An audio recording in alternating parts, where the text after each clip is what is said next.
प्यारे साथियों, आप सभी का हमारे चैनल पे बहुत बहुत स्वागत है। उम्मीद करता हूँ कि स्वस्थ होंगे, मस्त होंगे और तैयारी बेहतरीन चल रही होगी। जितने विद्यार्थी 24 फरवरी को हिंदी का पेपर देने वाले हैं, उनके लिए हिंदी का एक मोस्ट इम्पोर्टेंट वीडियो लेकर के आ चुका हूँ। और बच्चों, इस वीडियो के माध्यम से मैं आप सभी को हिंदी के 100 ऐसे टॉपिक बताने वाला हूँ जिन्हें अगर आप तैयार कर लेते हैं तो बोर्ड एग्जाम के पेपर में 70 में 70 पढ़ सकते हैं। तो आइए बच्चों, बिना टाइम को वेस्ट किए सेशन की शुरुआत करते हैं। उससे पहले मैं आप सभी के समक्ष एक मोटिवेशन लाइन प्रस्तुत करना चाहूंगा कि अरे बाज बनाकर छोड़ूंगा तुझे, बाज बनाकर छोड़ूंगा तुझे, बस पंख लगाना बाकी है। बाज बनाकर छोड़ूंगा तुझे, बस पंख लगाना बाकी है। बारूद तो खुद ही तेरे अंदर है, बारूद तो खुद ही तेरे अंदर है, बस आग लगाना बाकी है, बस आग लगाना बाकी है। तो आइए साथियों, आज के इस वीडियो के अंतर्गत हम ये समझते हैं कि 100 इंपोर्टेंट वायरल टॉपिक वो कौन से हैं जो कि बोर्ड एग्जाम में इस बार तैयार करके जाना है। उससे पहले मेरे प्यारे साथी, मैं आप सभी के समक्ष सिलेबस के बारे में डिस्कस करना चाहूंगा। सिलेबस मतलब का पेपर, जो पैटर्न आपका जो पेपर बनता है भैया, हिंदी का पेपर वो 2 खंडों में बनता है, 2 सेक्शन में बनता है। एक तो पार्ट ए में बनता है और दूसरा पार्ट बी में। अब देखो, पार्ट ए में जो क्वेश्चन बनेंगे 20 नंबर के 20 क्वेश्चन, 20 नंबर के 20 क्वेश्चन बनेंगे जिनको सॉल्व करने के लिए OMR आंसर शीट पे सॉल्व करना होगा। इतना तो आप लोग जानते हैं, मुझे भी पता है। लेकिन बात यहाँ पे आके फंसती है मेरे प्यारे साथी कि ये जो 20 इक्वेशन आते हैं ये कहां से आते हैं। तो समझो, सबसे पहले ये दो भाग में टूट जाते हैं 10-10 नंबर के। तो 10 नंबर में आपके ग्रामर पूछे जाएंगे हिंदी के, 10 नंबर में हिंदी के ग्रामर मेरे प्यारे बच्चों। और 10 नंबर में 2 पार्ट टूटते हैं। 5 नंबर तो गद्यांश से पूछे जाएंगे और 5 नंबर पद से, यानी कि हिंदी साहित्य के पद से और हिंदी साहित्य के गद्य से 5-5 नंबर के क्वेश्चन पुट अप किए जाते हैं। यहां से आ गया 20 नंबर 20 क्वेश्चन। लेकिन पार्ट बी में 50 नंबर के क्वेश्चन कहां से पूछे जाते हैं, यही तो बच्चों को समझ में नहीं आता है। तो आइए साथियों, हम ये समझते हैं कि कहां से तैयारी करें, कौन कौन से टॉपिक पढ़ें कि हम बोर्ड एग्जाम के पेपर में 24 फरवरी को 70 में 70 स्कोर करेंगे। ठीक है, आओ सबसे पहले हम बात करेंगे, आपको ये टॉपिक तैयार करना है, हिंदी गद्य के विकास का संक्षिप्त परिचय। अब इसमें 2 टाइम पढ़ना है, एक तो भैया शुक्ल युग और दूसरा शुक्लोत्तर युग। जब से कोरोना आया पूरा सिलेबस कट चुका है आपका, और अब आप मॉडर्न सिलेबस के हिसाब से पढ़ेंगे। अब इसमें मात्र आपको 4 चैप्टर पढ़ेंगे, 5 नंबर यहां से पक्का हो जाएगा।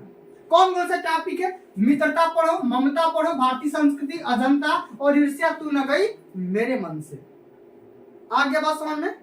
ये पूरा टॉपिक पढ़ लो, अभी भी टाइम है, वरना पछताते रह जाओगे। जब रिजल्ट आता है ना तो बाद में बहुत अफसोस होता है। इन सभी टॉपिक को पढ़िए, क्योंकि इसी में से आप सभी से पूछ देगा कि ममता चैप्टर के राइटर कौन है।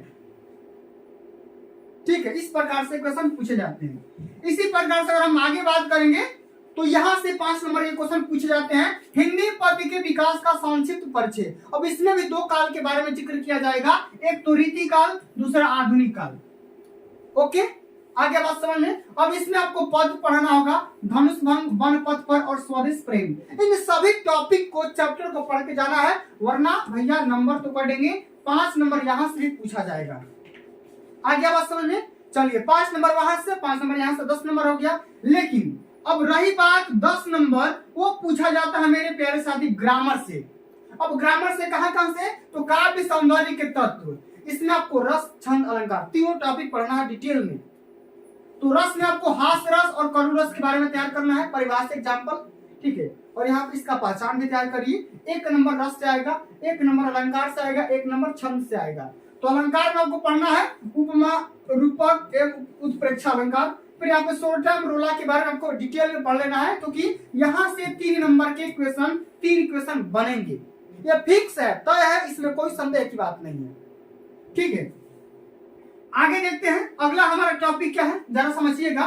अब हिंदी व्याकरण, अब इसमें क्या होगा, शब्द रचना के तत्व। अब इसमें आपको उपसर्ग पढ़ना होगा, प्रत्यय पढ़ना होगा, और कौन कौन सा उपसर्ग, अ वाला, अन वाला, अधि वाला, अप वाला, अनु, उप, सह, निर, अभि, परिसु, ये तमाम प्रकार के उपसर्ग हैं। फिर प्रत्यय भी पढ़ो, ठीक है ना, क्योंकि उपसर्ग और प्रत्यय एक एक नंबर के पूछे जाते हैं हमेशा। कोई भी पेपर उठा करके देखोगे उपसर्ग और प्रत्यय आपको देखने को मिल जाएगा। साथ में समास, ठीक है, द्वंद्व समास, द्विगु समास, कर्मधारय समास और बहुब्रीहि समास। तो समास की एग्जांपल दे देगा और बोलेंगे इसमें कौन सा समास है, लंबोदर में कौन सा समास है, चौराहा में कौन सा समास है, भाई बहन में कौन सा समास है। तमाम प्रकार के क्वेश्चन पुटअप किए जाते हैं इस टॉपिक से, ठीक है। उसके बाद से तद्भव तत्सम, ये भी आपका प्रवाची में पूछ दिया जाता है कभी कभी। आकाश का बताओ, पताल का बताओ, पानी का बताओ, बिजली का बताओ, गणेश का बताओ, ईश्वर का बताओ, ठीक है। तमाम प्रकार के क्वेश्चन यहाँ से पूछे जाते हैं। फिर यहाँ पे आता है क्वेश्चन आपका संस्कृत व्याकरण। इसमें एक क्वेश्चन हमेशा पूछा जाता है, तो इसमें ये वाला टॉपिक सर्वनाम से हमेशा पूछा जाता है, 1 नंबर यहाँ से पूछा जाएगा। इसी प्रकार से आगे देखेंगे तो अगला हमारा टॉपिक आता है वाच्य का स्वरूप, 1 नंबर, वाच्य प्रयोग एवं वाच्य परिवर्तन 1 नंबर, और पद पर से विकारी एवं अविकारी शब्द से भी आपका 1 नंबर का क्वेश्चन आएगा ही आएगा। तो यहां से कुल मिलाकर के 10 नंबर बन जाएगा ग्रामर से, और 10 नंबर आपके सिलेबस से, गद्य से और पद से क्वेश्चन आते हैं। तो 20 नंबर के 20 बहुविकल्पी क्वेश्चन तो पूछे जाएंगे जिनको एमआर पे सॉल्व करना होगा। लेकिन रही बात यहाँ से, यहीं पे बच्चों को दिक्कत होता है, डाउट होता है, परेशान रहते हैं कि सर आप मेरे को ये बता दो कि ये 50 नंबर कहाँ से आएंगे, कहाँ कौन कौन से टॉपिक तैयार करेंगे। तो समझो, वीडियो को देखो। तो गद्य के लिए आपको निर्धारित पाठ्य वस्तु तैयार करना है जो कि गद्यांश पे आधारित होगा, और गद्यांश आपको पता है कि 6 नंबर का क्वेश्चन पूछा जाता है। तो गद्यांश आपके पेपर में 2 पूछे जाएंगे, दोनों में से किसी एक गद्यांश को सॉल्व करना है, वो जो आपको समझ में आए।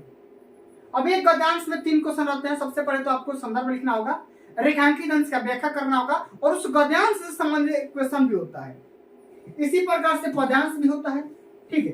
पद्यांश पर आधारित ये भी 6 नंबर का क्वेश्चन पूछा जाता है, ठीक। ये तो हो गया हिंदी में, हिंदी में गद्यांश पद्यांश। इसी प्रकार से संस्कृत में भी गद्यांश और पद्यांश पूछे जाते हैं जिनका अनुवाद करना होता है, संदर्भ लिखना होता है। ये 5-5 नंबर के क्वेश्चन पूछे जाते हैं।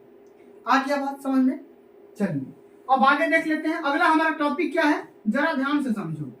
अगला टॉपिक है निर्धारित खंड काव्य के आधार पर कथानक, चरित्र चित्रण या तथ्य आधारित प्रश्न आपको करना होता है। इसमें हर डिस्ट्रिक्ट के लिए अलग अलग डिस्ट्रिक्ट के लिए अलग अलग क्वेश्चन होता है, या डिस्ट्रिक्ट वाइज क्वेश्चन होता है। खंड काव्य के आधार पे क्वेश्चन पूछा जाता है। बलिया के लिए अलग, मऊ के लिए अलग, देवरिया के लिए अलग, संत कबीर नगर के लिए अलग, ये अलग अलग डिस्ट्रिक्ट के लिए अलग अलग क्वेश्चन होता है, ठीक है। इसी प्रकार से 6ठा number question, very very most important question, कि भैया आपको कवि का और लेखक का जीवन परिचय आपको लिखना होगा। तो लेखक का जीवन परिचय, साथ में एक प्रमुख रचना का भी नाम लिखना होगा। यहां से मिल जाएंगे 5 नंबर लेखक से और 5 नंबर कवि से। तो ये टॉपिक इंपोर्टेंट है, 10 नंबर आप आसानी से स्कोर कर सकते हैं, क्योंकि यहीं पे आकर के बच्चे फंस जाते हैं, ठीक है। तो आपको जीवन परिचय पूरा याद कर लेना है जो आपके सिलेबस में है, ठीक है। लेखक का भी जीवन परिचय और कवि का भी जीवन परिचय आपको तैयार करके जाना है, वरना 10 नंबर तो यहीं से आपका भूल हो जाएगा, ठीक है। 7वां नंबर क्वेश्चन आता है संस्कृत खंड के आधार पर कंठस्थ किया हुआ एक श्लोक लिखना है, एक कविता लिखना होता है जो कि पेपर में नया होता है। और ये क्वेश्चन 2 नंबर का पूछा जाता है। कितने नंबर का? 2 नंबर का। आगे देख लेंगे अगला जो हमारा टॉपिक पूछा जाता है पत्र लेखन। अब ये पत्र लेखन हर साल पेपर में 4 नंबर का पूछा जाता है, ठीक है। तो शिकायती पत्र लेखन भी हो सकता है, या कंप्लेन भी हो सकता है, या किसी का सुझाव भी तरीके से दे सकते हैं, ठीक है। तो इस प्रकार से आप पत्र लेखन तैयार कीजिएगा, ये 4 नंबर का आता है। फिर यहाँ पे आता है संस्कृत खंड के आधार पर प्रश्नों के आंसरिंग करना। ये 4 क्वेश्चन पूछे जाते हैं जिनमें आपको 2 क्वेश्चन को सॉल्व करना होता है, और हर एक क्वेश्चन 2-2 नंबर का होता है, ठीक है। तो 4 नंबर यहाँ से मिल जाएंगे। 4 क्वेश्चन संस्कृत में पूछे जाएंगे जिनका उत्तर भी आपको संस्कृत में ही देना है, ठीक है। और अंत में पूछा जाता है निबंध लेखन, निबंध की रचना, वैज्ञानिक दृष्टिकोण, सामाजिक, धार्मिक, सांस्कृतिक, आर्थिक समस्याएं एवं जनसंख्या, स्वास्थ्य, शिक्षा, ये तमाम प्रकार के सब्जेक्ट हो गए। और इसी पे शिक्षा पे पूछ देगा, स्वास्थ्य पे पूछ देगा, जनसंख्या, विस्फोट, कारण निवारण, तमाम प्रकार के टॉपिक लगा करके पूछता रहता है। तो निबंध आपके पेपर में 7 नंबर का पूछा जाता है। पहले 9 नंबर का पूछा जाता था, अब 7 नंबर का हो गया जब से पत्र लेखन आने लगा। आपको इन सभी टॉपिक को तैयार करके जाना है, और इस बार 70 में 70 फोड़ करके आना है। कैसा लगा? पूरा तैयार कर लो, अभी भी टाइम है, तैयार कर सकते हो, कोई बड़ी बात नहीं है। तो प्यारे साथियों, आज के लिए बस इतना ही। अगर ये वीडियो आप सभी को अच्छी लगी होगी, हेल्पफुल लगी होगी, तो वीडियो को लाइक कर देना, शेयर कर देना, चैनल पर नए होंगे तो सब्सक्राइब कर देना। जल्द मिलते हैं अगली वीडियो में, तब तक के लिए जय हिंद, जय भारत, वंदे मातरम।